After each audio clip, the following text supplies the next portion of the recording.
Stay tuned if you want to learn how to make fruit wine at home. Okay, guys, this is my fruit wine making kit. I got it off Amazon. It's from Master Vintners. I'm just showing you guys the process of what I received and stuff like that.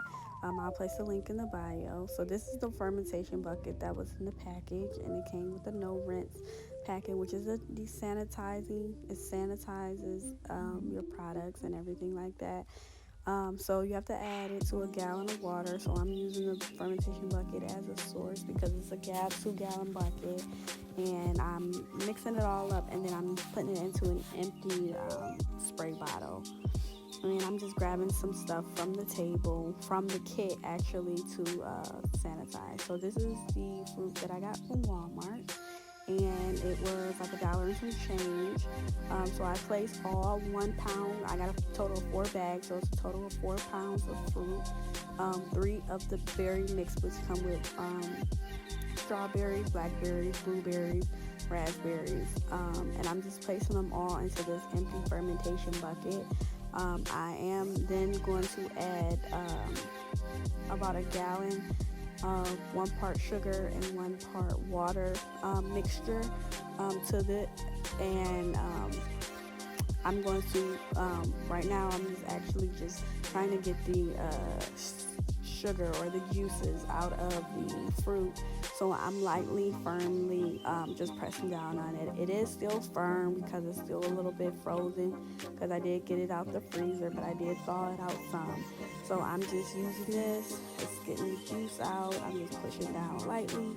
It looks like I'm pushing pretty hard because it's still frozen, but I'm just pushing down lightly. And I'm just getting all the juices out of the fruit. So in this video, I'm actually just using this plastic tubing tube, and I'm using a hydrometer to measure my sugar or specific gravity content for the yeast and sugar. So I did get 1.090 in this. The kit did come with this hydrometer. It also came with a package reading, so you can know like how do you want to make your alcohol, at what percent alcohol you want. Alright, so this is about 3 to 4 days later. You can see fermentation going on. All those bubbles is what you want to see. That is definitely the fermentation process.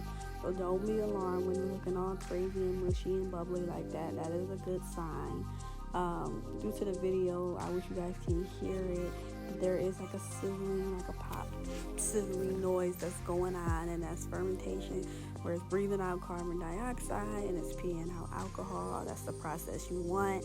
That means you're on a good streak. It smells good. As you can see, the wine is brewing underneath too. So it's a pretty good process.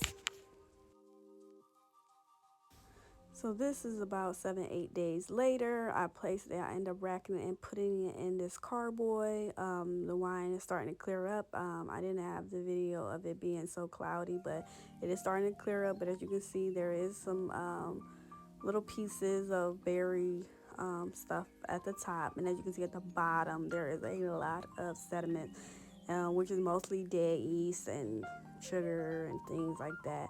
I ended up having a lot more, so I ended up having to put it into these mason jars. But good Lord, look at how much sediment is in each of them. Now, I did place a lot more yeast in mine due to the delayed fermentation process. So I think this is why that plays a big part of why I have so much left in my content. So this is about another week later. As you can see, the wine is getting clearer, woohoo! But it's so much sediment at the bottom. I just didn't like seeing it, so I decided to rack it one more time into the fermentation bucket, and then place it back into the carboy after I clean it. So I was able to rack the carboy, and I left a little bit because it was getting way too close, and I could see in my racking cane that it started to like pull some of that up. So now, as you can see, I placed it right back. I cleaned all that stuff. I placed it right back, But I'm starting to notice, if you can look down at the bottom, you can see that little shadow. There are more sediments to go, but I wasn't too alarmed about that. This whole carboy actually fit all 3 of the mason jars that I had, plus what was in the cardboard before. So as you can see, there is my true gallon that I needed from the get-go, but it will be a little bit less than that gallon because, as you can see, it's working fast, it's moving fast, and you can see that sediment is starting to develop. But again, I won't rack this again for another month. I'll let all that stuff settle and clear. I'm going to put this in a dark area, usually on my counter, and just place a towel over it. But like I said, the clarity will come back. It's just that we racked it and we mixed all the stuff up, so we have to wait till the sediments boil down. So I'm gonna wait for like another month to rack it again before I actually put it into bottles, and then I'll let it age from there. I don't plan on touching this wine for probably until like the end of the year anyway, so I'm gonna do that.